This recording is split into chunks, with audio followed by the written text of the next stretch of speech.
Y este poder Jesucristo lo expresó en el Evangelio de Juan 5:39 con estas palabras: mis palabras son espíritu y son vida.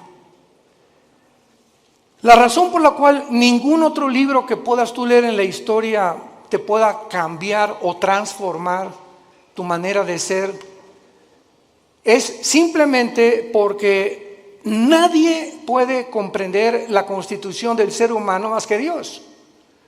Dios nos revela en la Biblia que somos un espíritu, tenemos un alma y vivimos dentro de un cuerpo. Y esto nadie lo ha podido investigar, porque para que sepamos quiénes somos, el Creador es el único que nos puede decir quiénes somos y de qué elementos estamos compuestos. Esto fue la gran equivocación del doctor vienés psicólogo Sigmund Freud, cuando él creyó que simplemente somos mente o alma y cuerpo, y que el problema del ser humano se encuentra en la mente. Y cuando comenzó a hipnotizar a sus pacientes de neurastenia, se dio cuenta que estaban cada vez más locos. Él mismo tuvo que recurrir finalmente a pastillas o a tranquilizantes de los ataques que tenía de histeria a las 2, 3 de la mañana. Cuando leemos a Mahatma Gandhi, simplemente fue un gran pacifista, evitó que los ingleses finalmente conquistaran la India a través del pacifismo. Cuando leemos a los filósofos, nos damos cuenta que alcanzaron un grado de intelectualidad superior a cualquier filósofo del siglo XXI, pero vuelvo a repetir, y el énfasis en esta mañana, en esta tarde, va a ser el poder de la Biblia. ¿Por qué la Biblia tiene ese poder de cambiarte y de transformarte? Simplemente porque la Biblia dice que somos espíritu. Entonces, tú has alimentado toda tu vida tu mente. Y no hay ningún problema en que tú lo sigas haciendo. Vas a la universidad y estudias matemáticas, licenciatura, arqueología, antropología, medicina, lo que tú quieras, ¿verdad? Es un conocimiento que te va a servir en esta vida. Pero encontramos la mayor parte de las personas, como el expresidente Echeverría, que acaba de morir anoche. Luis Echeverría dijo días antes de morir que él lamentablemente no había podido conocer un poco más de la dimensión espiritual. Y así encontramos artistas, políticos, cantantes, deportistas que han alcanzado el éxito, grandes médicos, grandes psicólogos, grandes cantantes, etcétera, etcétera. Pero llega un momento a los 50, 60, 70 años de edad que sigues igual, y que conquistaste el mundo y perdiste tu familia, o conquistaste el mundo y construiste, levantaste, y jamás tuviste una relación con tus hijos, ni pudiste dejarle una herencia a tus hijos espiritual. Pero cuando descubrimos que somos más que intelecto, más que conocimiento, que somos un espíritu, ese espíritu que tienes tú dentro y que tengo yo necesita alimento, necesita dirección, necesita algo que pueda hacerlo desarrollarse para que tú puedas tener una protección interna con las tentaciones que nos rodean en el mundo y con la fama, la publicidad, la sexualidad, el placer, etcétera, etcétera, que nos ataca continuamente. El espíritu dentro de tu vida, fortalecido a través de la lectura de la palabra de Dios, llegas al final irreprensible sin tener nada de qué avergonzarte. Veamos en primer lugar que la Biblia no solamente ha sido el primer libro en ser escrito, sino que no cabe duda que dentro de la historia de la literatura y de la filosofía existen millones de libros, billones de libros, de diferentes autores, diferentes temas, pero ningún libro jamás escrito se puede comparar con la Biblia. Este año cumplimos 46 años de ministerio. Yo comencé predicando en 1977 en la Sierra de Guerrero y Oaxaca. Era misionero, estuve 3 años con los indígenas. Ahí fue donde Dios comenzó a forjar mi carácter, porque la Biblia le pone énfasis al carácter más que a cualquier otra cosa. Si tú alcanzas el nivel que quieras y no tienes carácter, no puedes mantenerte en ese camino, porque no solamente es comenzar, sino lo que cuenta es cómo terminas. Hay muchos que comienzan bien, pero terminan mal, porque su carácter, su vida jamás la pudieron disciplinar por la cuestión espiritual. Nunca atendieron el área espiritual, que es la más importante. Veamos también nosotros que grandes hombres han hecho diferentes declaraciones acerca de la Biblia. Por ejemplo, Abraham Lincoln. Abraham Lincoln, cito sus palabras: creo, dijo, firmemente que la Biblia es el mejor don que Dios jamás haya dado a los hombres. Todo el bien que emana del Salvador del mundo se nos comunica a través de este libro incomparable. George Washington, el primer presidente de Estados Unidos, dijo: es imposible gobernar cualquier nación sin Dios y sin la Biblia. Emmanuel Kant, el gran filósofo francés, dijo: la existencia de la Biblia es el mejor beneficio y lo más grande que la raza humana jamás haya recibido de Dios. Y todo intento de desprestigiarla es un crimen contra toda la humanidad. Isaac Newton, el gran científico, ¿verdad? Que se le atribuye todas las leyes de la gravitación, dijo: existen más señales de autenticidad de la Biblia que en la historia profana de la humanidad. Y así tenemos a Blaise Pascal y a todos estos hombres científicos del siglo pasado y del siglo XIX que eran cristianos. Y llegamos al siglo XX, donde estamos en la luna y la tecnología, y se descubre en 1954 la hélice del ADN, del ácido desoxirribonucleico, y la computadora y el iPhone y toda la época cibernética en la que vemos, y endiosa al ser humano. Y nunca en la historia han habido tantos ateos como en el siglo pasado. Nunca en la historia. Los más grandes hombres, Isaac Newton, Blaise Pascal, Pasteur, el mismo Einstein, dijo: Dios no juega al universo con los dados. Pero vino algo que fue la falsamente llamada ciencia, o el conocimiento de la tecnología y de la ciencia, que el hombre simplemente se convierte en un necio, como hemos llegado al siglo XXI. Los científicos, genetistas, químicos del siglo XXI, ¿saben ustedes cuál es el proyecto más grande que tienen? Mejorar al ser humano en lo que se llama el transhumanismo. O sea, le están retando a Dios y le están diciendo: podemos hacer un ser humano mejor que el que tú nos hiciste, a través de experimentos genéticos y tecnológicos y neurológicos. Además de todos estos comentarios, las evidencias de la Biblia son asombrosas. Cuando murió Carlos Sagan, el gran astrónomo ateo en el siglo pasado, ya a finales del siglo XX, Carlos Sagan dijo lo siguiente antes de morir, un mes antes de morir. Se lo dijo a uno de sus hijos: yo hubiera creído en Dios si hubiera más evidencias de su existencia. Hubiera querido que se me apareciera. ¿Y por qué no se nos dijo: yo vivo? ¿Por qué Dios no nos da más evidencias de que realmente hay un poder en el universo que nos pueda guiar? Y cuando él dijo estas palabras, yo recuerdo que en ese tiempo estaba estudiando el segundo doctorado en teología, y le dije a uno de los maestros, porque me gustaba mucho ir a la Facultad de Filosofía y Letras de la UNAM, me invitaron más de 7 veces, en el Politécnico también, a dar conferencias sobre la Biblia y la ciencia y el origen del universo. Le dije a uno de los maestros: ¿cómo es posible que Carlos Sagan haya dicho que le faltaron evidencias cuando la Biblia tiene evidencias científicas? ¿Cuál es la evidencia del mundo para que el ser humano atribuya la creación a los animales? Pues lo que postuló Carlos Darwin. Carlos Darwin hizo investigaciones en la isla de los Galápagos, enfrente al Ecuador, buscando una raíz o una relación con los animales.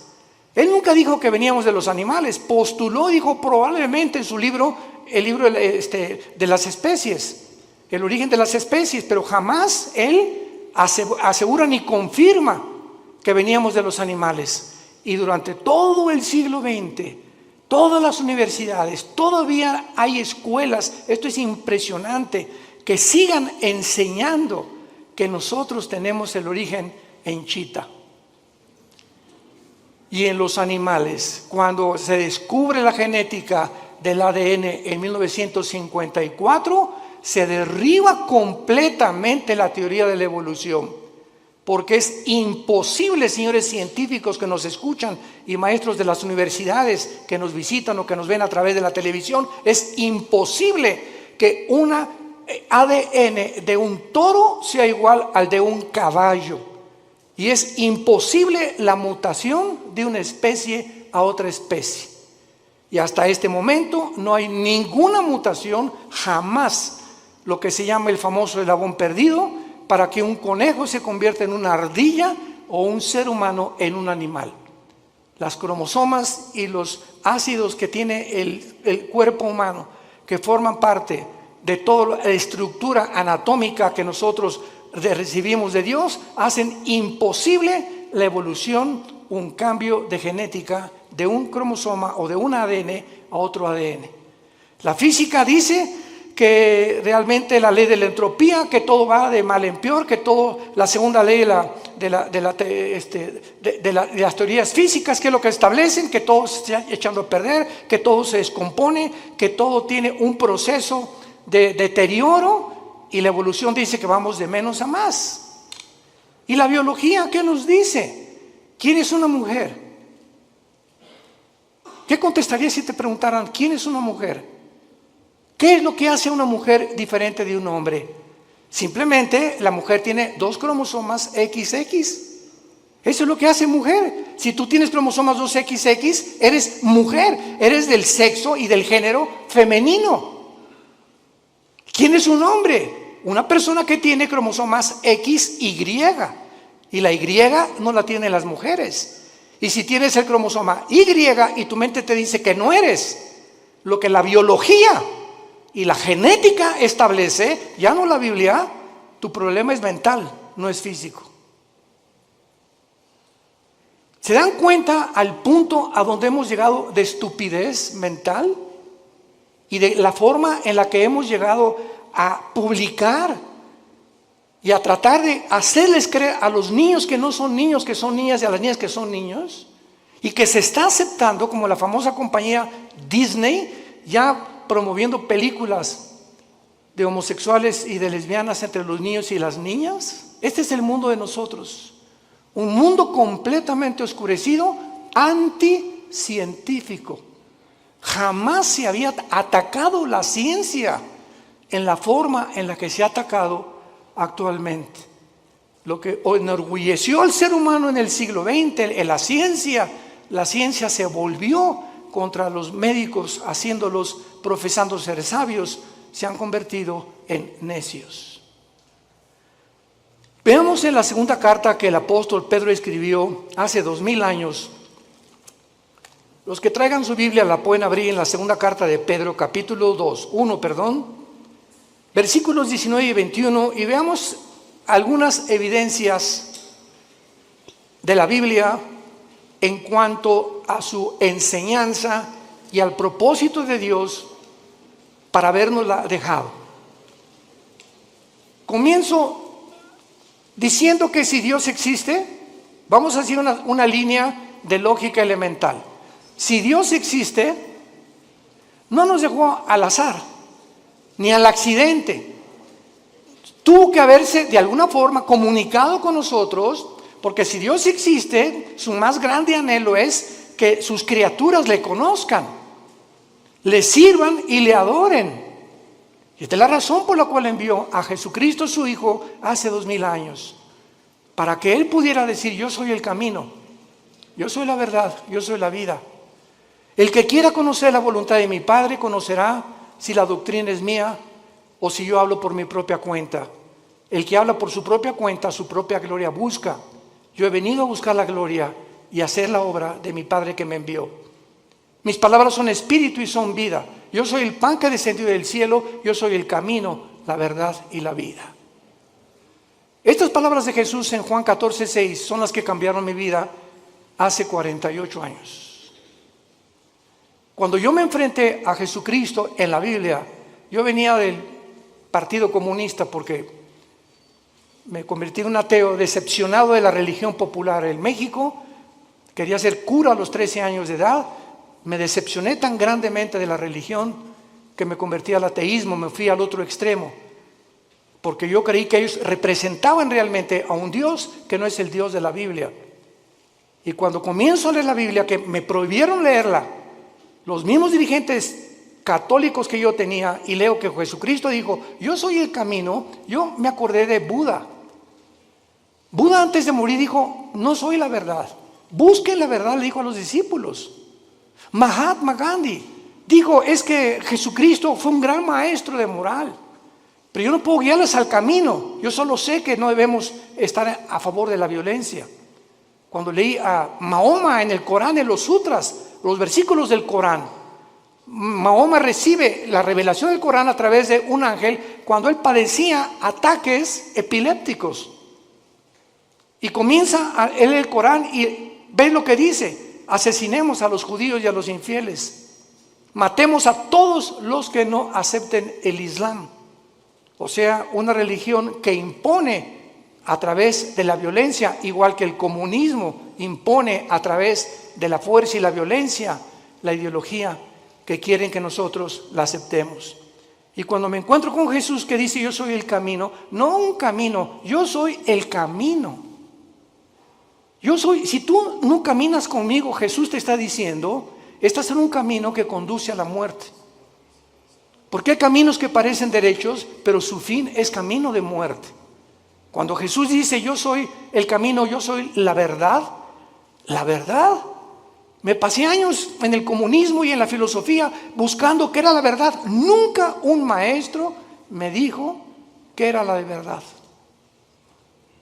Y reta a tus maestros en la Universidad de Filosofía y pregúntales, ¿me puede usted definir qué es la verdad? ¿Por qué? Porque no creen en las verdades absolutas. La verdad que existe actualmente en el mundo científico y en el mundo universitario es, si tú crees eso, síguelo creyendo, no me hagas creer lo que yo creo. Si tú crees que ser homosexual es bueno y tú no, pues no seas homosexual. Si tú quieres ser ateo, o sea, cada quien tiene su verdad. Cada quien piensa filosóficamente en la verdad, en la forma en la que tú quieras pensar. Entonces, esto se llama relativismo, donde no hay una verdad absoluta. Cada quien piense y cada quien tiene su propia verdad. Si tú crees que abortar es malo, ¿verdad? Pues entonces no abortes. Si tú crees que abortar es bueno, o sea, no hay una regla, no hay un parámetro para establecer códigos de conducta y de ética en el mundo más que en la Biblia.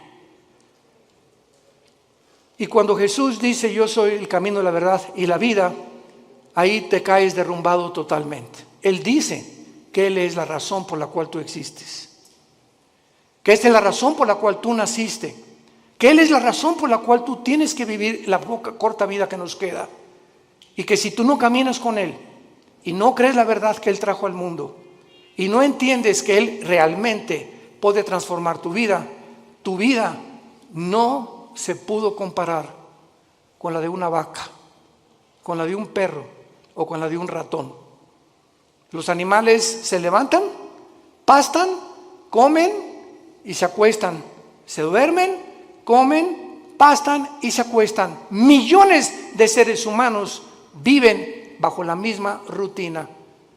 Te levantas, trabajas, comes, el propósito es hacer dinero, buscar los mejores negocios, alcanzar la cima, tener negocios o una carrera que me pueda realmente redituar o que realmente sea rentable lo que yo voy a hacer en la vida.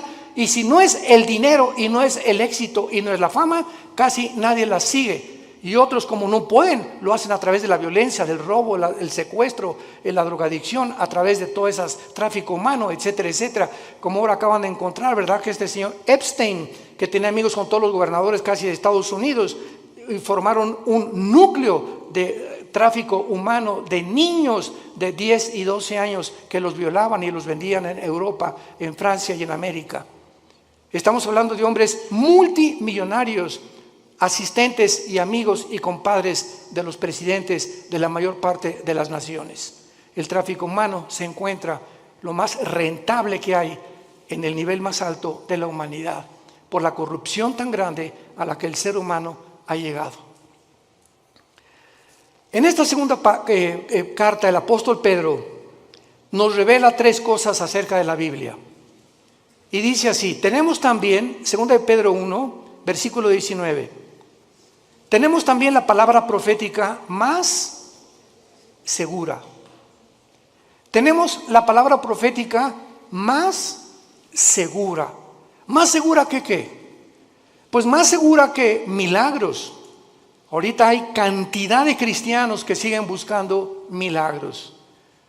Personas que dicen, si yo veo un paralítico ahorita enfrente de mis ojos que se levanta y me dice su médico que tiene 15 años o 10 años sentado en una silla de ruedas y comienza a caminar, voy a creer en Dios. ¿No es cierto? No es cierto, no es cierto.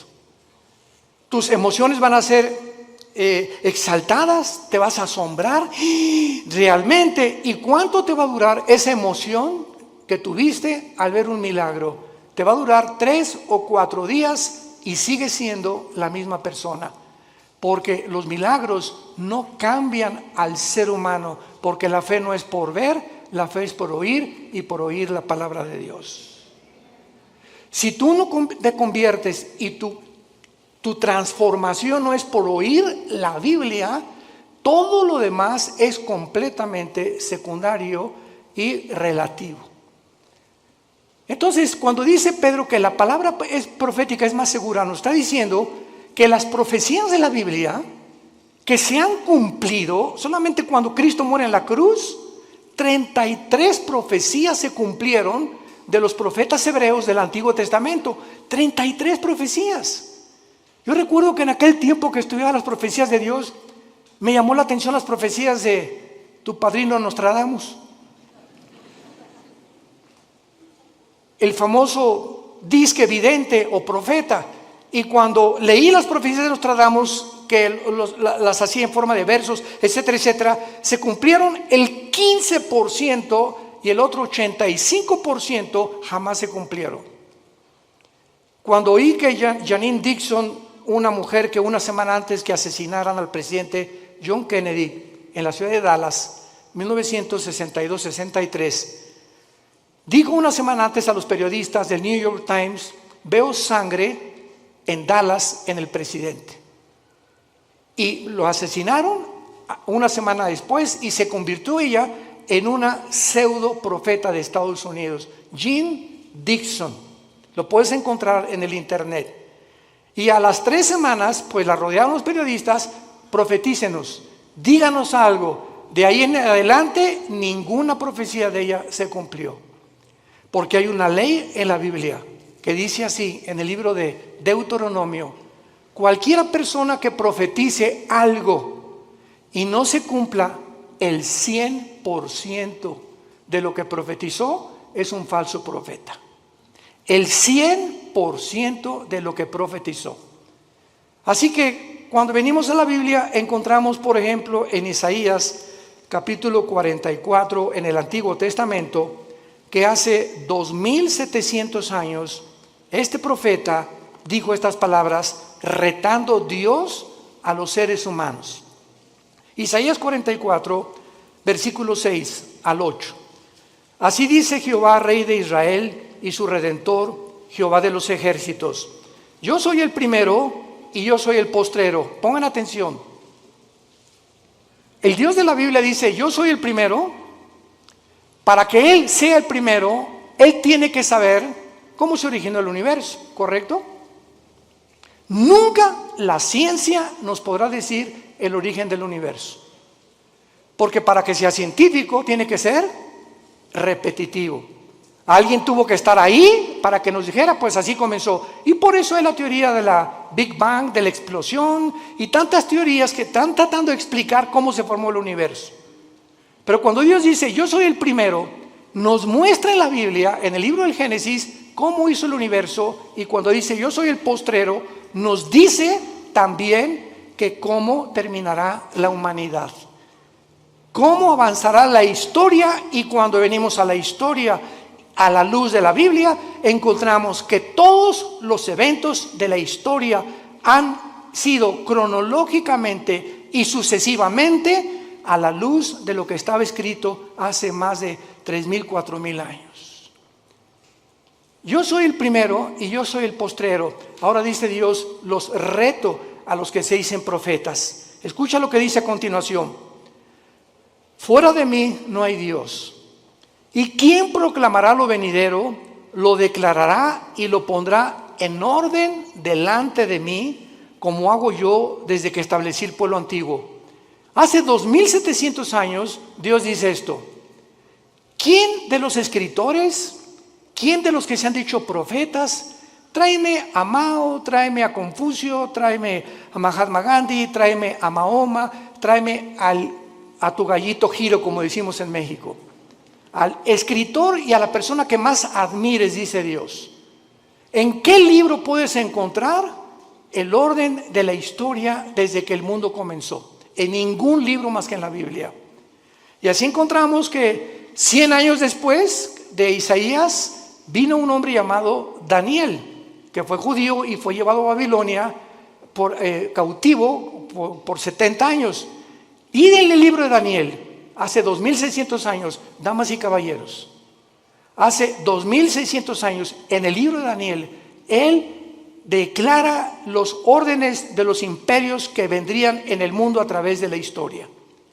Y le dice el ángel que le revela a Daniel esta profecía: Daniel, estás ahorita bajo un imperio que es Babilonia. Babilonia es la nación de Irak, bíblicamente y actualmente. Después de ti vendrá otro imperio que será menor. ¿Quién conquistó Babilonia históricamente, señores profesores de historia? Los medos y los persas.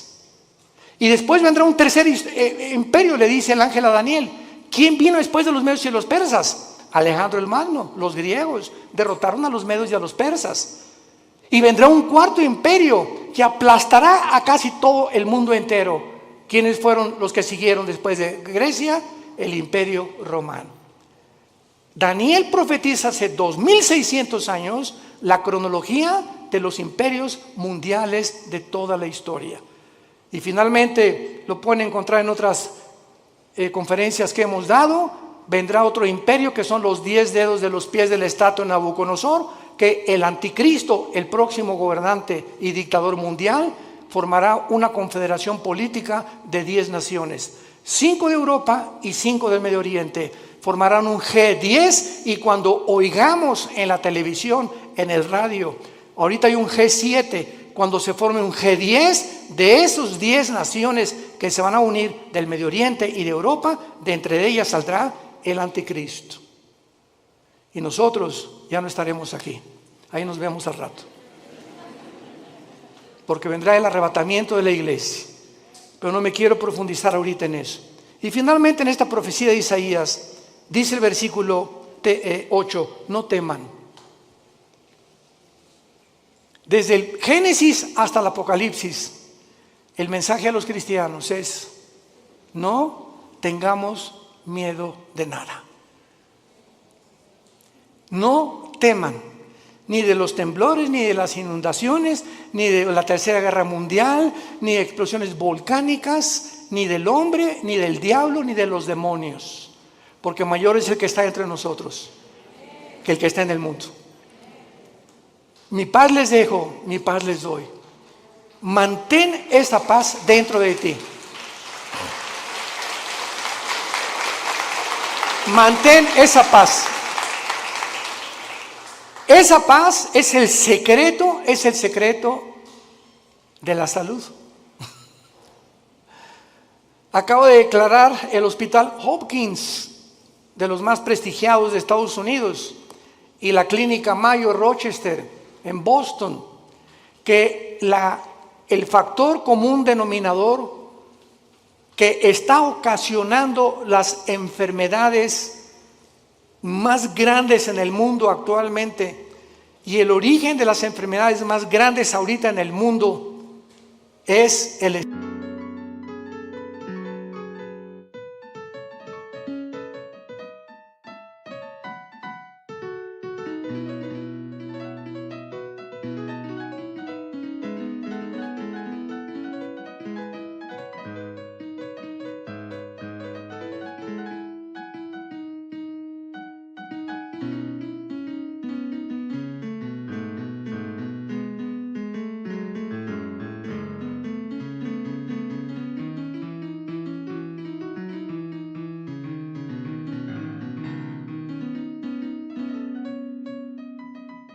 estrés.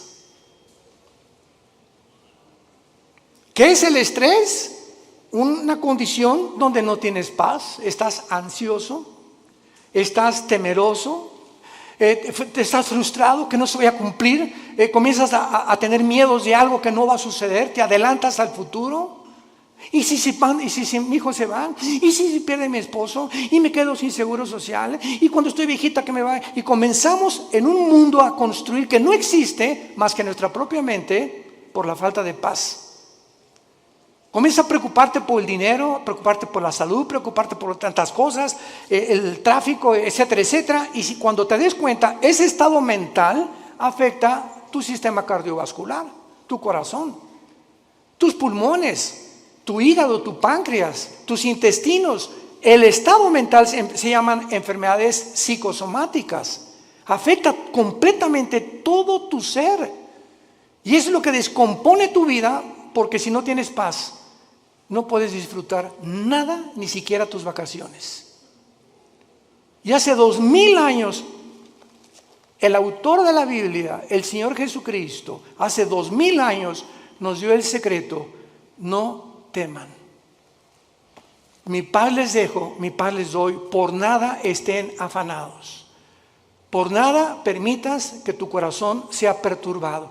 Voy a la casa de mi Padre, no me tardo a preparar lugar para ustedes y vengo pronto por ustedes. Mientras estés en el mundo, mantén la paz. Escucha esto: si tú no tienes paz y te dices cristiano, no puedes leer la Biblia. Tú no puedes venir a la Biblia como un Pepita en comal. Ay, Señor, ay, mi hija, Señor, le voy a hablar al pastor, porque tú no puedes venir en un estado de estrés y de ansiedad a leer la Biblia, porque el Espíritu Santo es espíritu de paz. Y Él no puede comunicarse contigo y no vas a entender la Biblia, porque para venir a la Biblia tienes que venir descansado, orar antes, echar toda nuestra ansiedad sobre Él, porque Él tiene cuidado de nosotros. Y cuando ya descansamos, Señor, yo no sé dónde está mi hija, yo no sé qué va a pasar, etcétera, pero yo sé que soy tu hija, soy tu hijo, tú eres mi papá, tú eres mi papi. Tú cuidas de mí, no me vas a dejar, diste tu vida en una cruz por mí. ¿Cómo puedo llegar a esa incredulidad y falta de confianza en tus promesas estoy en este estado? Es pecado vivir en ese estado y llamarse cristiano al mismo tiempo. Es pecado, porque sin fe es imposible agradar a Dios. Y esta es la razón por la cual el mundo se encuentra como se encuentra. Y el mensaje desde hace 2000, 3000, 4000 años es: no tengan miedo. No temas nada. Acuéstate hoy en la mañana, hoy en la noche, y recuerda a un pollito que se mete bajo de las alas de la gallina, y el pollito llega y allá anda por ahí el lobo y todo, pero mientras está bajo las alas de la gallina, pío, pío, pío, ni preocupado está el pollito. Y así hoy en la noche dile: Señor, aquí está tu pollita. Aquí está tu pollito, Señor. Me acuesto porque tú tienes cuidado de mí. Escúchame, cuando Dios ve esa actitud en tu vida, te protege y te bendice. No hay otra manera de agradar a Dios más que creyendo que realmente es nuestro Padre y nos cuida y nos protege porque nos amó en una cruz. Y al que no escatimó a su Hijo, ¿cómo no nos dará todas las cosas si nosotros se las pedimos? Regresamos a segunda de Pedro, y Pedro entonces cita en primer lugar las profecías como lo más seguro que tenemos para que nuestra fe descanse en un libro que no solamente es especulativo. Yo recuerdo cuando leí El origen de las especies de Darwin, ¿saben qué dice? Chance y, puede que, no estoy seguro, a lo mejor. Eso no es un lenguaje científico, por el amor de Dios. Un lenguaje especulativo. Vienes a la Biblia y escuchas: yo, el Señor, he dicho.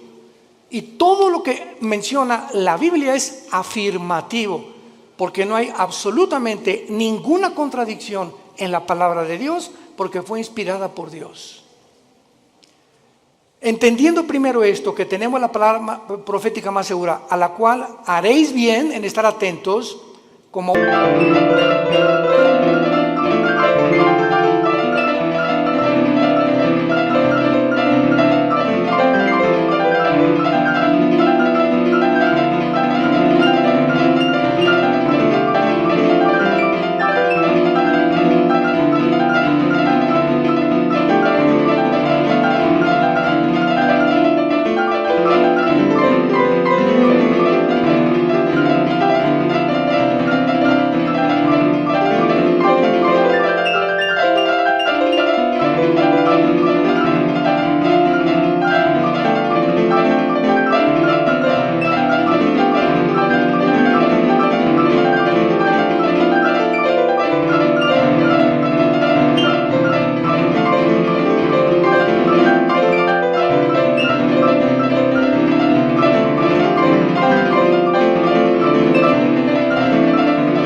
antorcha que alumbre en lugar oscuro hasta que el día esclarezca y el lucero de la mañana salga en vuestros corazones. En segundo lugar, vivimos en un mundo donde Ucrania acaba de ser invadida por Rusia. Ya actualmente Israel está enviando gas a través de Egipto a la Unión Europea. Cuando las naciones árabes, desde el 48 que se independizó Israel, odiaban y han perseguido a los judíos, ahora los árabes buscan la protección de Israel. Esto es inconcebible que esté pasando, pero la Biblia profetizó que así se iba a cumplir. Es un mundo de confusión completamente. Ahorita Putin va a estar enojadísimo, pero así no poder dormir de saber que Israel está sosteniendo y proveyendo el gas que Rusia le proveía antes a la Unión Europea, y esto lo va a encender más para cumplir la profecía de Ezequiel 38-39 de Gog y Magog, cuando la Biblia dice que vendrá Rusia con Irán, con Turquía, con el Líbano, con Marruecos, con Etiopía, para atacar, invadir Israel en la Tercera Guerra Mundial. Entonces es impresionante cómo todas las piezas están formando cuando estudiamos y estamos atentos a la Biblia como la única luz que tenemos. Tú puedes ahorita oír a los politólogos, a los conferencistas en la televisión, en el radio, y están hablando una sarta de tonterías. ¿Qué piensas? No creo que Putin invadió Ucrania, ya lo invadió. ¿Ahora qué va a pasar? Pues las sanciones económicas van a hacer que Putin se arrepienta, y lo dijimos desde antes, y pueden oír las conferencias, lo citamos varias veces y no somos profetas, simplemente citamos la Biblia. De acuerdo a la Biblia, Ucrania no podía ser devuelta a la Unión Europea ni tampoco convertirse en la OTAN, porque Ucrania es de las naciones magogitas que forman parte de la invasión final de Rusia contra Israel. Y Ucrania viene bajo el nombre de Magog. Toda la región de Magog, que es el noreste, Lituania, Estonia, Latvia, Kirguistán, Kuzbekistán, Kazajistán, Pakistán, Afganistán y todas las que están al sur junto al mar Negro y al mar Caspio, son las naciones que la Biblia profetizó hace 2800 años que invadirían Israel. Así que bíblicamente Ucrania nunca va a dejar de estar bajo el poder de Putin.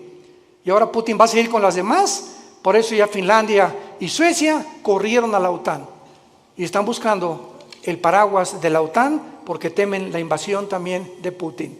Todo está escrito exactamente como la Biblia lo profetizó. Y todas las demás opiniones son opiniones especulativas, hipótesis, teorías que la gente tiene. Y cuando nos entrevistan a los cristianos, les decimos, esto va a pasar, y esto va a pasar, y esto va a pasar. No lo digo yo, está escrito en este libro. Haríamos bien en estar atentos a la Biblia, hoy más que nunca. No hay, escucha esto, no hay otra luz en el mundo, no hay otra luz más que la Biblia. ¿Y sabes algo más? Tú eres la luz. Tú eres cristiano, tú eres la luz. Tú eres la única luz en tu casa. Tú eres la única luz en tu taller de carpintería. Tú eres la única luz en tu bufete de abogados. Tú eres la única luz en tu clínica de médicos. Tú eres la única luz en tu escuela, en tu universidad. Los cristianos somos la única luz y tenemos alrededor a gente muriéndose, lastimada, enferma, necesitada. ¿Y tú callado? ¿Por vergüenza, por pena de hablar de Jesucristo? Y de decirles que Jesús es la única respuesta y que los invitas a conferencias como estas para que puedan ellos abrir los ojos a la realidad espiritual del mundo. Si tú eres ese tipo de personas, vas a dar cuentas en el día del juicio a Dios. Porque el Espíritu Santo vendrá sobre nosotros, Hechos 1:8, y me serán testigos. ¿Eres testigo? Desde el tiempo que tú te convertiste, ¿hay alguna persona que tú le hayas hablado de Cristo y que lo hayas guiado a la cruz?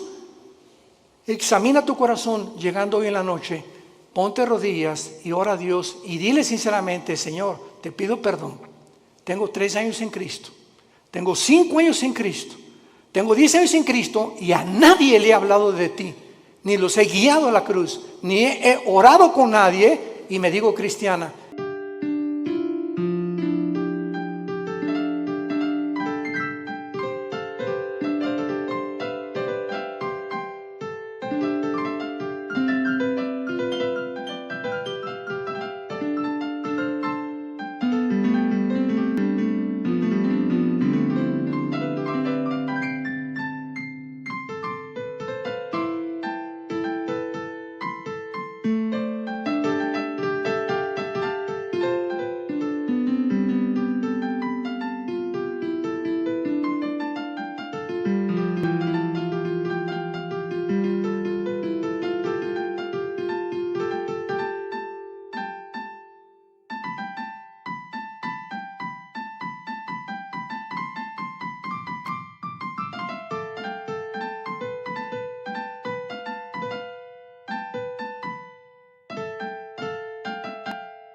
y me digo cristiano.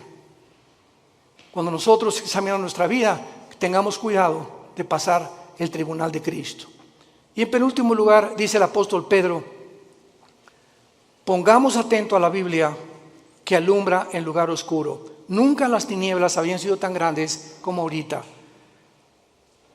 Políticamente, cuando el comunismo se demostró, en 1991, Mikhail Gorbachev, con su perestroika, que fue un fracaso la ideología comunista, que no funcionó en todo el siglo XX, en ningún país, porque el ser humano regresa a desenterrar esa ideología. Cuando se demostró del 48, que ganó el 45 en la Segunda Guerra Mundial, hasta ahorita, que el mundo prosperó con el capitalismo y con las democracias, porque ahora son completamente desprestigiadas, barridas, echadas a la basura. Ya no hay democracia, ya no hay capitalismo, ahora hay socialismo y ahora hay comunismo. Cuando la historia nos muestra que son ideologías que fracasaron.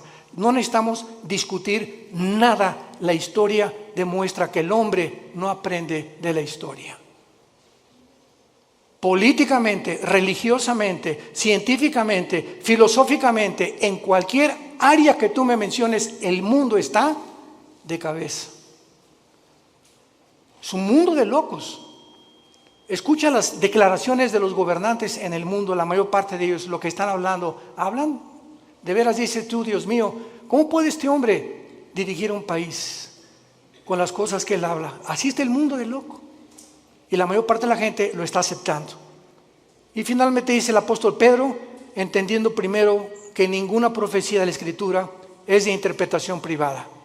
La Biblia, tú no puedes venir y decir, yo creo que esto dice.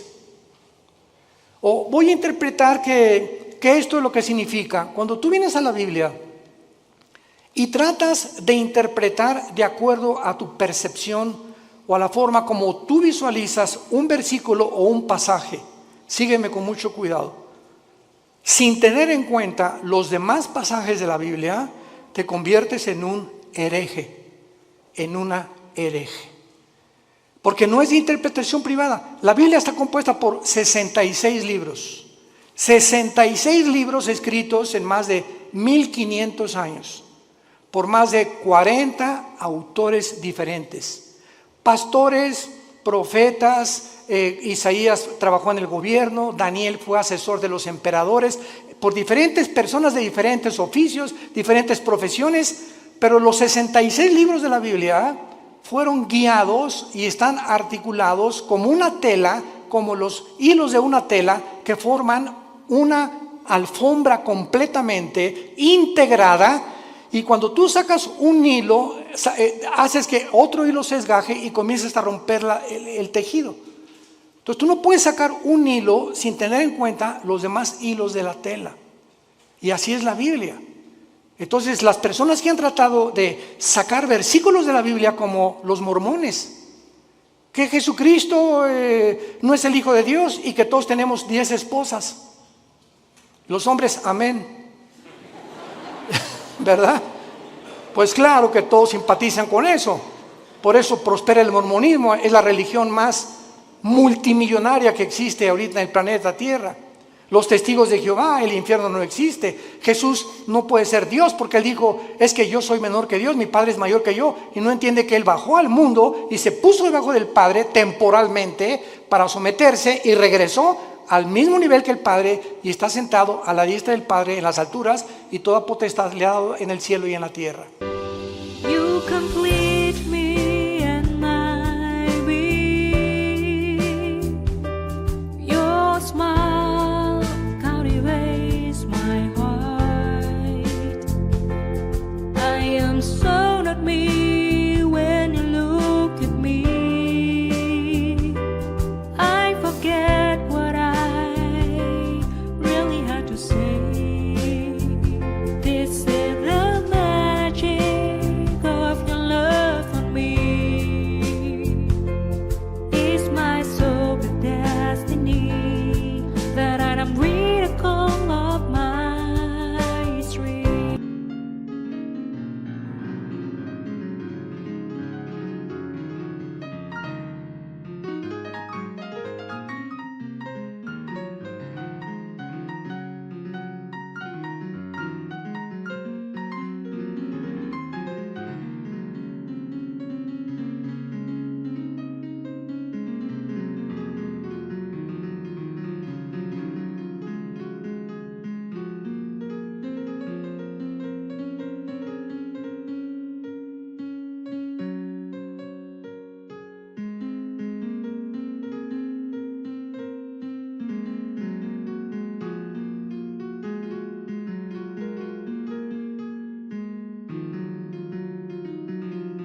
por no tomar en cuenta otros pasajes de la Biblia, por no estudiar diligentemente la palabra de Dios. Y por eso hay tantas versiones de la Biblia, que la de Reina Valera 1960, la Nueva Versión Internacional, la King James, etcétera, etcétera. ¿Por qué hay, para terminar, pregunta, diferentes versiones de la Biblia? Simplemente por el lenguaje. Ve a Costa Rica y a las niñas les dicen huilas. En México es una prostituta. Aquí le hicimos popote a lo que absorbemos en un líquido, allá le dicen pajilla. Ve a España y tienen otro tipo de palabras, ve a Brasil, ve a Argentina y tienen otro tipo de palabras, etcétera, etcétera. Ahora que tenemos nuestro programa de televisión y que estamos en 59 naciones, ya casi 60, gracias a Dios, yo trato de buscar una palabra. Por ejemplo, aquí chango es un mono, ¿verdad? Pero una vez estaba yo en Guatemala y me dijeron, hermano, no diga chango porque aquí es grosería. Aquí dicen, le dicen mono o le dicen simio, pero chango es una grosería. Entonces vemos nosotros que la Biblia está escrito en hebreo y en griego. Entonces se tiene que traducir en otras cosas o versiones para poder entender en muchos lados, que a mucha gente le sirve, pero siempre recurrimos a los originales. Son los originales, hebreo y griego y parte de arameo en el libro de Daniel, que son los que nos dan la pauta para saber lo que tenemos. Yo tengo una Biblia en hebreo y en griego. Cualquier duda, consulto las palabras originales para saber exactamente lo que Dios quiere decirnos. Y cuando tú estudias la Biblia, no puedes estudiarla superficialmente. El petróleo no se encuentra a 1 metro de profundidad. El petróleo se encuentra a kilómetros de profundidad. Tú no puedes venir a la Biblia en la noche y decir, Jesucito mío, me hizo compañía, no me desampares ni de noche ni de día. Amén. Y ya. Y luego, Juan 3:16, de tal manera amó Dios el mundo, y eso es tu devocional. Tú no puedes venir a la Biblia así. Tú tienes que ser un estudiante profundo de la Biblia. Tienes que discipularte. Tienes que tomar en serio a Dios. Y hasta que no tengamos esa actitud, no podemos conocer su poder. Porque ese contacto continuo, diario, perseverante en la comunión con la Biblia, tienes comunión con Jesucristo, es el poder que nos puede transformar en nuevas criaturas y que nos sostendrá hasta el final de nuestra vida. ¿No quisieras tú en esta tarde invitarle a Jesucristo a tu corazón? ¿No quisieras tú tomar ya en serio este maravilloso libro y dedicarle 15, 20 minutos, media hora antes de que te lave los dientes, antes de que vayas a la oficina, acostarte hoy en la noche, no con las noticias, sino abre los salmos, los proverbios, el evangelio de Juan? Vas a sentir algo que va a entrar como una planta. Una planta le echas agua y tú no ves, es invisible, pero por dentro de la tierra hay algo que está haciéndola crecer hasta que por fin sale el tallo de la planta. Y así es la vida espiritual. Tú lees la Biblia y estás alimentando el espíritu y no lo ves ahorita, pero en 6 meses, 1 año, vas a darte cuenta que vas a decir, yo no soy aquel que yo era. Como el testimonio que oímos continuamente de las personas, cómo lo transformó Dios su vida hasta que le entregaron su vida a Dios. Hazlo tú en esta tarde. No te tardes, porque está llamando a la puerta el Hijo de Dios. Y cuando Él dice, estoy a la puerta y llamo, ábrele tu puerta. Él no va a forzarte. Tú tienes voluntariamente que reconocer que eres un pecador, que tú no estás cumpliendo los mandamientos de Dios y que alguien en esa cruz pagó por ellos con su sangre preciosa que derramó en el Calvario. Inclinemos la cabeza y dile al Señor, sinceramente, tal vez por primera vez en tu vida, estas palabras.